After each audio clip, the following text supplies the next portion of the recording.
We've seen the British and French fight together, or different parts of the British Empire collaborate with each other. We've seen combined Austro-German forces, but something happens this week we have not yet seen in the war. This week, the Allies build a true five-nation army.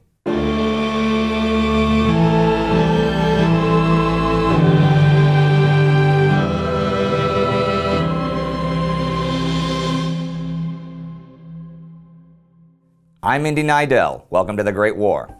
Last week, the British and French advanced at the Somme, and at Verdun, the French retook the whole of Fleury, causing German morale to plummet. Though in the east, German defenses had ended the Russian threat in Bukovina. The Sixth Battle of the Isonzo River came to an end on the Italian front, and though the Italians had taken Gorizia, they had also taken huge casualties. And after months of silence, the Balkans flared into life as Bulgaria attacked the Allied lines. Here's what came next.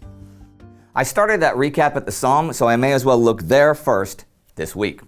Guillemont was attacked by the British the 21st, and there was another joint operation there with the French the 24th. Now, these were pretty unsuccessful. Artillery support was inadequate, and Guillemont remained in German hands. But even though this wasn't a big deal in terms of the whole battle, it was a major problem for British Commander-in-Chief Sir Douglas Haig. He had a new weapon he was going to premiere in mid-September. Tank, and was going to use it for a large-scale breakthrough of the German lines. But in order to give that a good chance of happening, he had to have a secure starting line. And there was this big old right angle that needed to be eliminated by capturing Highwood, Ginchy, and Guillemont. Haig's subordinate, General Sir Henry Rawlinson, had been making these little, badly planned nibbles of attacks and didn't seem to be any closer to creating that starting line. On the 24th, Haig wrote to him in no uncertain terms, "The only conclusion that can be drawn from the repeated attacks on Guillemont is that something is wanting in the methods employed."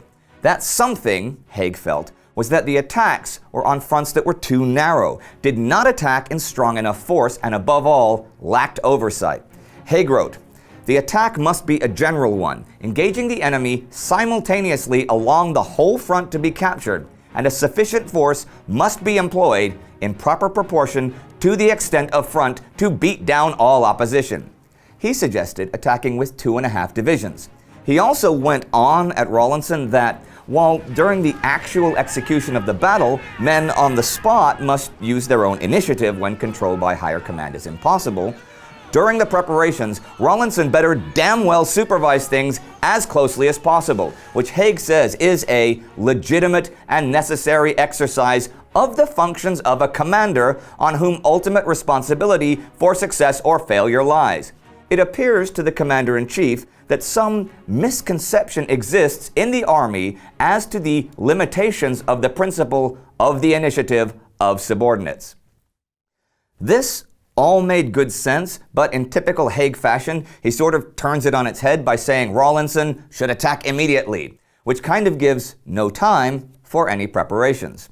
But the attack couldn't happen anyhow. It began to rain on the 25th and did for days, and that and the constant difficulty of arranging a coordinated attack with the French delayed it all. And anyhow, the divisions at Guillemont were in no state for another attack. It was going to take some time to get going after all.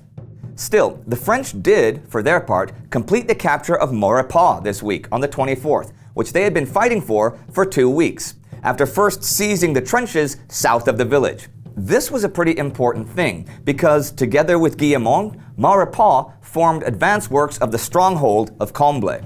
The French attack came around 5 in the afternoon on a 2-kilometer front from north of Hardécourt to southeast of Maurepas.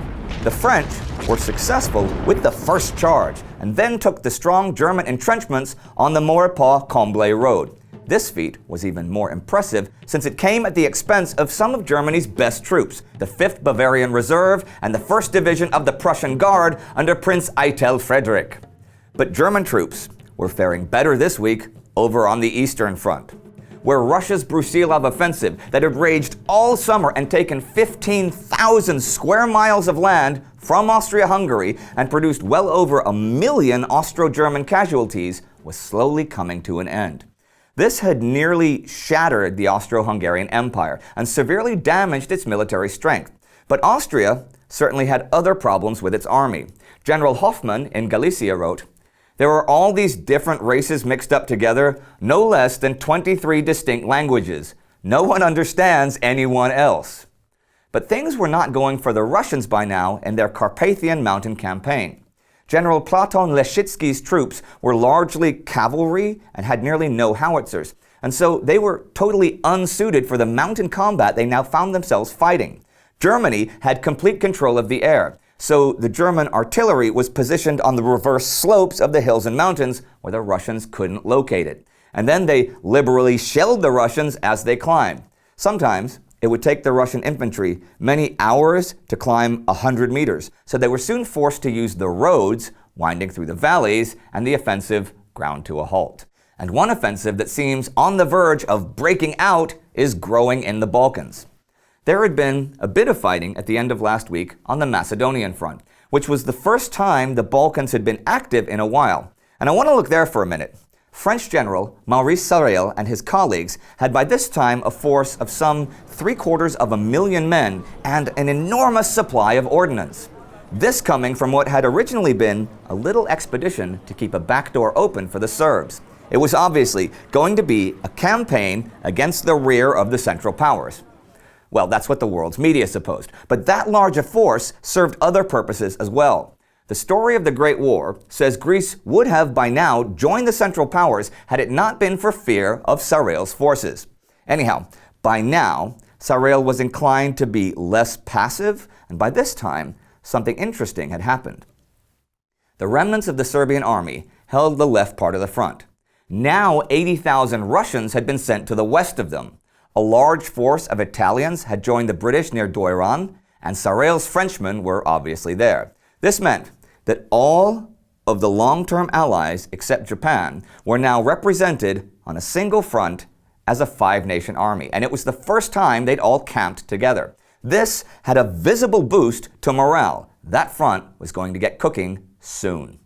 Okay, it was, to be fair, cooking a little bit as it was. Last week, the Bulgarians had taken Lerin and Banitsa, and the Battle of Florina still continued.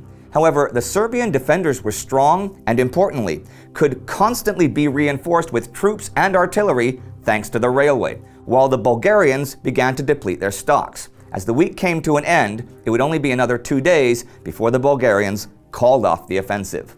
And further east, yet another offensive was rolling along. On the 23rd and 24th on the Caucasus front, the Russians retook Bitlis and Mush. Now, these had exchanged hands before, most recently 2 weeks ago, when Ottoman forces under Mustafa Kemal had taken them back from the Russians. They were important points, especially Bitlis.